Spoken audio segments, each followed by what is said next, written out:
Hello, all. Welcome to the presentation of the poem A Far Cry from Africa, which was written by Derek Walcott. Before moving to the poem, let's have a look at the poet Derek Walcott. Derek Walcott, a teacher, playwright, poet, and artist, was born in the island of St. Lucia in British West Indies. As he grew up, he became aware of his mixed racial ancestry. He had both white and black grandparents, and this theme of roots divided became a rich source of material for some of his poetry. He received the Nobel Prize for Literature in 1992. About the poem A Far Cry from Africa. A Far Cry from Africa, published in 1962, explores the history of a specific uprising in Kenya occupied by the British in 1950s. Certain members of the Kikuyu tribe, known as Mau Mau fighters, fought a violent 8-year-long campaign against settlers who they saw as illegal trespassers in their land. He is caught between love of the English language with which he expresses himself poetically and the ancestral blood ties of his African family who has been oppressed by the very people whose native language he needs to survive as a poet. The poem focuses on the racial and cultural tensions arising from colonial occupation of that continent and the subsequent dilemma for the speaker. Walcott himself, a black poet writing in English. Title of the poem. The title of the poem involves an idiom. A far cry means an impossible thing, but the poet seems to use the words in other senses also. The title suggests in one sense that the poet is writing about an African subject from a distance. Writing from the island of St. Lucia, he feels that he is at a vast distance, both literally and metaphorically, from Africa. Another meaning may be far cry means cry from distance, not audible. So, now let's move to the poem A Far Cry from Africa, written by Derek Walcott. Moving to the first stanza of the poem, a wind is ruffling the thorny belt of Africa. Kikuyu, quick as flies, batten upon the blood streams of the world. Corpses are scattered through a paradise. Only the worm, colonel of carrion, cries. Waste no compassion on this separate dead. Statistics justify and scholars cease. The salient of colonial policy. What is that to the white child hacked in bed? To savages, expendable as Jews. The first stanza is an overview of the situation set in the present. It starts with a highly visual, movie-like opening. A wind is ruffling the thorny belt of Africa. The first 3 lines depict the poem's setting on the African plain or belt. The nation itself is compared to an animal, perhaps a lion, with a thorny belt. Thorny is a color described as light brown to brownish orange that is common color in the African landscape. The wind is ruffling the fur of the animal, which actually means Africa is disarranged by the wind. Here the wind is compared to the Britishers who came to conquer it. Kikuyu, quick as flies, batten upon the blood streams of the veldt. Corpses are scattered through a paradise. Here, the word Kikuyu serves as the name of a native tribe in Kenya. The Kikuyu are compared to flies. They are seen as flies battening onto the blood streams, and the blood is on the veldt. Veldt means grassland. He makes a really striking comparison between the veldt area, which he considers a paradise, and the fact it is littered with corpses. Dead bodies are scattered in this beautiful landscape seen as a paradise. Only the worm, colonel of carrion, cries. Waste no compassion on this separate dead. The personified worm has a cruel message for the world. What is the use of compassion for those already dead? The suggestion being that where you find rotting flesh, you find worms. He personifies them though and gives them an utmost militant voice as they exclaim, "Waste no compassion on these separate dead." This gives them a villainous quality. Statistics justify and scholars seize the salience of colonial policy. What is that to the white child hacked in bed? To savages, expendable as Jews. Here, he refers to the locals as alien. This is a clever piece of imagery. It gives the impression that these peoples are isolated. Officials back up its policies with numbers. Academics point out the relevant facts and figures. Both statistics and scholars stick to this colonial policy and justify these dead bodies with facts and figures. What is that to the white child hacked in bed? To savages expendable as Jews? But the poet feels those facts and figures means nothing to white people. Further he says that nor it affect the brutal people who are used to violence it as good as Jews who were destroyed with little significance to anyone. The allusion to the Jews reflects the atrocities executed by the Nazis in Second World War. Here we see a powerful metaphor as Derek Walcott draws on a comparison between the atrocities being committed here and the ones committed by the Nazis during the Second World War. Moving to the next stanza, threshed out by beaters, the long rushes break in a white dust of abysses whose cries have wheeled since civilization's dawn from the parched river or beast-teeming plain. The violence of beast on beast is read as natural law, but upright man seeks his divinity by inflicting pain. Delirious as this worried beast, his vast dance to the titan carcass of a drum, while he calls courage still have native dread of the white peace contracted by the dead. The opening 4 lines of the stanza paint a detailed picture of a typical hunt carried out by colonials and settlers. Beaters use sticks and shout as they scour the undergrowth, the rushes driving out the animals into the open where they will be shot. The ibis is an iconic birding bird with a special call and has been a part of the African landscape since humans first used tools. The poet tries to tell how violent and animal-like people are in Africa who have always behaved like animals, threshing and beating each other, and violence is nothing new to them. The ibis is a long-legged white bird is compared to whites who though are educated enough and act civilized outwardly but behaved brutally.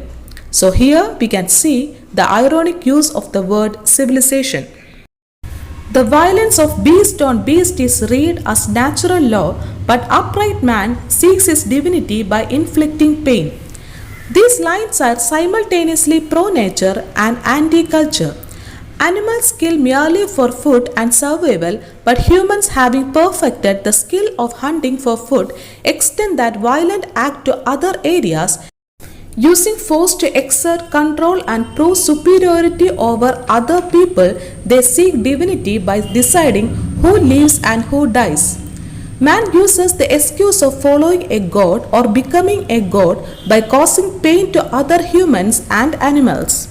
Delirious as this worried beast, his vast dance to the tightened carcass of a drum. Ironically, wars between people are described as following the beat of a drum, an instrument made of an animal skin stretched over a cylinder. While he calls courage still that native dread of the white peace contracted by the dead. Derek Walcott also points out that for whites, historically, peace has not been the result a compromise with an opponent, but a situation arrived at because the opposition has been crushed and cannot resist anymore. The white officer calls courage as fear, which always makes peace with death. Moving to the last stanza of the poem, again brutish necessity wipes its hands upon the napkin of a dirty cause. Again a waste of our compassion as with Spain, the gorilla wrestlers with the Superman. I who are poisoned with the blood of both, where shall I turn divided to the vein? I who have cursed the drunken officer of British rule, how choose between this Africa and the English tongue I love. Betray them both or give back what they give. How can I face such slaughter and be cool? How can I turn from Africa and live? Again, brutish necessity wipes its hands upon the napkin of a dirty cause. Again, a waste of our compassion as with Spain, the gorilla wrestlers with the Superman. The opening four lines of the last stanza juxtapose historical reference with a visual here and nows embodied in gorilla and Superman. The personification of brutish necessity as it wipes its hands on a napkin is an interesting narrative device.